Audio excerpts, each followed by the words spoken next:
আজ রাত্রে একটু ডিনারে শরীরটা ভালো লাগছে না, একটা সহজ পদ্ধতিতে একটু পেঁপে মরিচ করে নিচ্ছি, সেটা তোমাদের দেখাবো।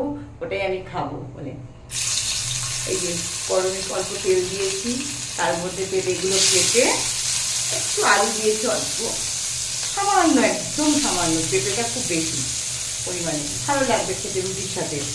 এটাকে ঘি মরিচ বলি আমি। এই যে দেখো পেঁপে দিলাম, পেঁপেটা দিয়ে দিয়েছি ওর মধ্যে। এটাতে আমি কিন্তু হলুদটা ইউজ করব না, কারণ যেহেতু ওটা আমি গোলমরিচ দিয়ে রান্নাটা করবো, যেমন আলু মরিচ করে ওরকম টাইপেরই এটা হচ্ছে ঘি মরিচ পেঁপে। তেজপাতাটা দিতে ভুলে গেছি, তেজপাতাটা দিয়ে দিলাম, তেজপাতাটাও দিয়ে দিলাম। আচ্ছা, বেশিক্ষণ সময় লাগবে না এই রান্নাটার। কাঁচা লঙ্কাগুলো একটু দিয়ে দিলাম এর মধ্যে। আমি পেঁপেটা স্টিম করার সময় একটু আমি দিয়ে দিয়েছি লবণ, একটু লবণ দেব ওটার মধ্যে,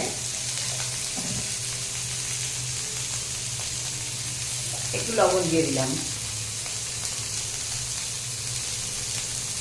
হয়ে গেল।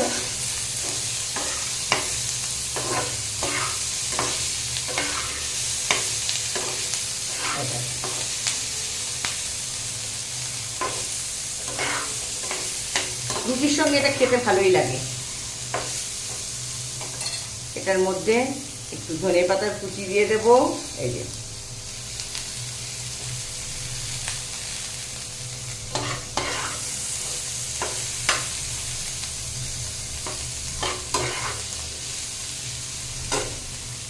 একটু মিষ্টি, মিষ্টি না দিলে যে কোনো রান্নাই ভালো লাগে না, একটু মিষ্টি দিলে ভালো লাগে। আসল জিনিস একটু গোলমরিচ,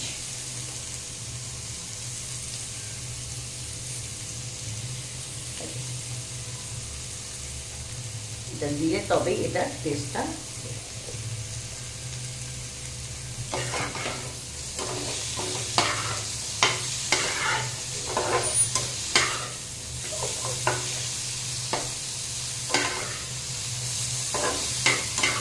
তোমরা হলুদ ইউজ করতে পারো, আমি হলুদ ইউজ করিনি, যেহেতু এটা গোলমরিচ দিয়ে আমি রান্না করি বলে আমি এটা হলুদ ইউজ করি না।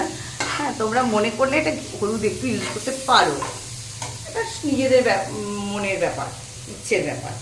একটু দিয়ে দিলাম অল্প একটু ঘি, যেহেতু এটা ঘি মরিচ নাম, সেহেতু কেউ দলার সাথে দিতে পারো। আমার যেহেতু কোলেস্ট্রল আছে, আমি দলার সাথে দিলাম না, অল্পই দিলাম, ঠিক আছে। সেহেতু এটা এই যে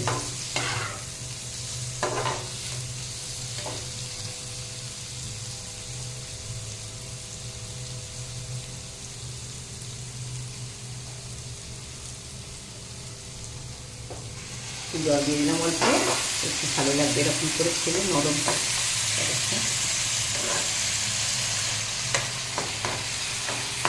একদিন করে খাবে সবাই।